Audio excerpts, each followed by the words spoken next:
Proses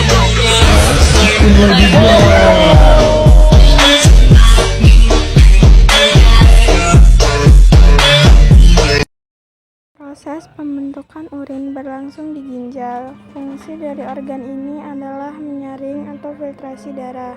Setelah itu terbentuk zat sisa berupa urin yang dikeluarkan oleh tubuh. Secara sederhananya, proses pembentukan urin terjadi melalui 3 tahapan. Tahapan pertama adalah penyaringan atau filtrasi. Kedua adalah penyerapan kembali atau reabsorpsi, dan tahap terakhir adalah pengumpulan atau augmentasi. Adapun organ yang terlibat dalam proses ini masuk dalam kelompok organ sistem urinaria, yaitu ginjal, glomerulus, kapsula Bowman, tubulus, kandung kemih, ureter, dan uretra. Berikut penjelasan dari proses pembentukan urin pada setiap tahapannya. 1. Penyaringan atau filtrasi. Proses pembentukan urin diawali dari fase penyaringan darah yang memasuki ginjal dari pembuluh darah.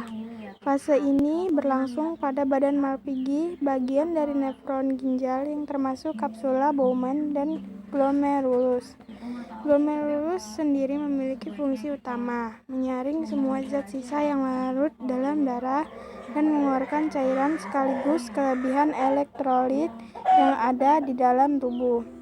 Adapun zat yang bisa melalui penyaringan glomerulus, ada zat yang memiliki molekul kecil, misalnya garam, air, urea, amonia, glukosa, dan ion anorganik.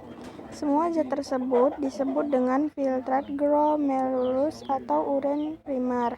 Namun, dari semua kandungan tersebut, tubuh masih memerlukan ion anorganik dan glukosa. Yang kedua yaitu proses penyerapan kembali atau reabsorpsi. Kemudian, urin primer akan memasuki tubulus proksimal, lalu berlanjut ke fase berikutnya, yaitu penyerapan kembali atau reabsorpsi berbagai zat yang masih diperlukan oleh tubuh. Proses ini akan kembali berlangsung sampai ke bagian lengkungan Henle. Hasil dari fase ini bernama urin sekunder atau filtrat tubulus. Kandungan dari urin sekunder adalah urea, garam, pigmen empedu, dan air. Pigmen empedu sendiri memiliki peran untuk memberikan bau dan warna pada urin. Kemudian urin sekunder akan memasuki tubulus contortus distal dan melalui proses penyerapan lagi berbagai zat yang tidak lagi diperlukan tubuh sekaligus kelebihan air. Pada tahap inilah urin terbentuk. Yang ketiga yaitu tahap proses pengumpulan atau augmentasi. Tahap proses pembentukan urin yang terakhir adalah pengumpulan atau augmentasi. Urin sekunder yang berasal dari tubulus contortus distal akan turun dan menuju ke tubulus collectivus atau saluran pengumpul. Selanjutnya, urin masuk dalam pelvis renalis dari saluran pengumpul dan mengalir ke ureter dan kantung kemih. Saat kantung kemih sudah penuh, urin harus keluar dari tubuh melalui saluran uretra. Urin yang keluar dari tubuh rata-rata sebanyak 1-2 liter per hari.